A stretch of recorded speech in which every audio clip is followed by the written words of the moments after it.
I bumped into this gorgeous lady, quite literally, in the corridors backstage at the beautiful Frank Matcham Theatre, the Victoria Palace in the very heart of London. Yes, and she was with another legend that I had no idea of, actually, at the time. That's the follies of youth, isn't it? We're talking, of course, about the million-dollar legs, possibly more, of the beautiful actress and dancer, Cyd Charisse, alongside her million-selling husband, Tony Martin. Now, what happened? Let me explain. Good to see you today, and as ever, thank you so much for joining me. I love sharing these Hollywood stories with you because this particular story I owe all thanks to a wonderful friend of mine, Joe Brown. Not Joe E. Brown, but Joe Brown. The rocker, of course, from the 1950s, 60s, #1 hit with Picture of You, and a very distinctive hairstyle. Joe's been around a long time, very successful, and was very much part of the very early rock and roll era. The Larry Parnes stable of stars. Forget Simon Cowell, this man did it bigger and better, and no doubt made more money too, according to Joe. As I say, Joe's one of those wonderful people that can literally do everything from pantomime, straight acting, musical comedy, to being a great rock and roller, and still tours today. Just wonderful though, you know, when you listen to his music, because it takes you right back. But how did I end up meeting the Hollywood legend? Well, that was all thanks to him, you see. There I was going to see him, and we were going to do another interview and a chat, and this was a production of Charlie Girl at the Victoria Palace Theatre. And it'd already been a success, you know, they decided to revive it. Lots of other names in there as well, some wonderful cast, which I don't think you get at that level today, because I don't know if the musical theatre sort of fraternity could afford all of those wonderful names. You know, people want more money now, don't they? Now, Cyd Charisse, as many people know, really was just one of those dancers that are famed for her legs, but I think that's just a little bit unkind. She was far more than that. Beautiful, graceful, and one of those people that just made you feel good about life. Spoke to you like you've known her all your life. You know, she was that easy to talk to. Even backstage at the Victoria Palace, she was dressed as a Hollywood star you would imagine would be. She just looked the part, you know. It's one of those things, isn't it? I think they trained them well in that particular era. Now we got chatting, and, you know, Joe said, "This is Cyd," and I said, "Gosh, yes, you know, I know who you are," and we sort of just sat down. Ended up in her dressing room, and I kept thinking, this man looks familiar, you know, but you don't want to be rude, do you? You don't know if it's the manager or the publicist or whatever. She said, "Can I introduce my husband, Tony?" And I thought, Tony. And then I realized, you know, you've got to remember, this is pre-internet, so it's not as easy to be able to just zip out and look on your phone now and go, "Ah, yes, I remember." Tony Martin, of course, a million-selling star in his own right, and what a nice guy, you know, really so down to earth. They couldn't make you more accommodating.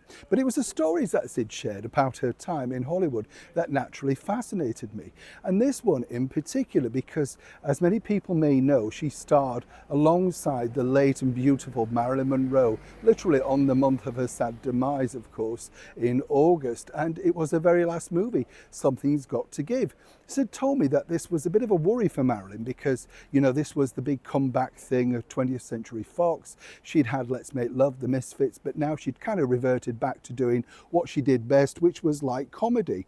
Never referred to her as dumb blonde. I thought that was very kind, in fact, of Cyd. Now, what was interesting was Marilyn was very concerned, literally on set, about the million-dollar contract of Cleopatra Liz Taylor, made by the same company. And a lot of people, including Cyd and Dean Martin, whose son I also met and confirmed a lot of these stories, they did a lot to try and placate her ego because she was very worried about aging and all that sort of stuff, although she looked terrific. The unfinished movie itself is probably best known for these scenes, the famous nude swimming scenes.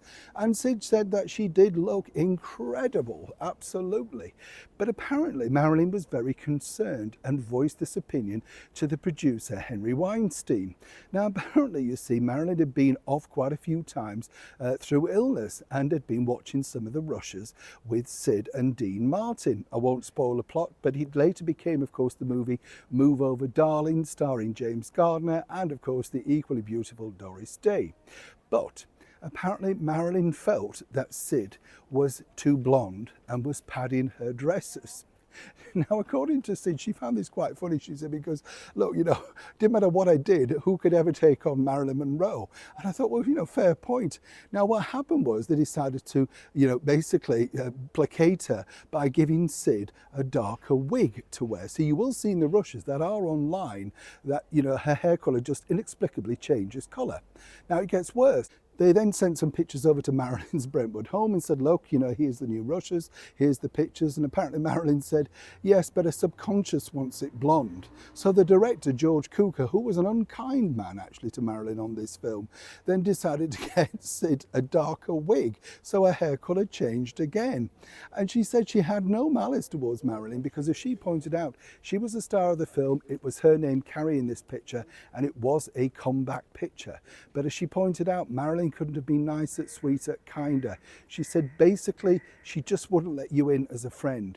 There was always a slight barrier. Even though we're not competition and we're totally different, she just didn't feel the same way. And according to her, apparently she didn't really have too much of a kinship with dancers, given the fact that her on-off beau, Frank Sinatra, had recently started dating another beautiful dancer with equally long legs, Juliette Prose. So as she pointed out, I was in a no-win situation. As ever, I'm so pleased that you give me the time to share these Hollywood stories with you. And if you can, please do like, comment and share. Neil Sean in the very heart of London.